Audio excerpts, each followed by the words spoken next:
পুকুর থেকে উদ্ধার যুবকের রক্তাক্ত দেহ। পরিবারের অভিযোগ করছে তাকে খুন করে জলে ডুবিয়ে দেওয়া হয়েছে, এমনটাই অভিযোগ করছেন পরিবারের সদস্যরা।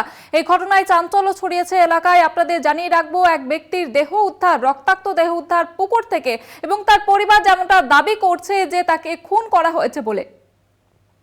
আপনাদের জানিয়ে রাখবো, এক ব্যক্তির দেহ উদ্ধার, রক্তাক্ত দেহ উদ্ধার পুকুর থেকে উদ্ধার রক্তাক্ত দেহ, এবং এই ঘটনায় চাঞ্চল্য ছড়িয়েছে। পরিবারের অভিযোগ যে তাকে খুন করা হয়েছে। থানায় অভিযোগ দায়ের করেছেন পরিবারের সদস্যরা, এবং এই পুরো ঘটনা তদন্তে রয়েছে পুলিশ।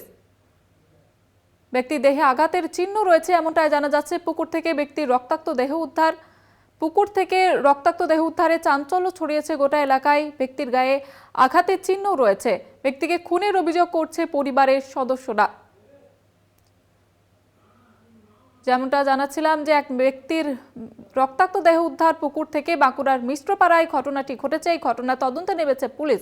যেমনটা জানা যাচ্ছে, পরিবারের তরফ থেকে অভিযোগ দায়ের করা হয়েছে যে তাকে খুন করা হয়েছে, এবং তারপরেই তদন্ত নেমেছে পুলিশ। যেমনটা জানা যাচ্ছে যে পুকুর থেকে রক্তাক্ত দেহ উদ্ধার হয়েছে ওই ব্যক্তির, এবং ব্যক্তির দেহে একাধিক আঘাতের চিহ্ন রয়েছে, এবং যা থেকেই পরিবারের লোকজন সন্দেহ করছে যে তাকে খুন করা হয়েছে এবং তারপর পুকুরের জলে ফেলে দেওয়া হয়েছে।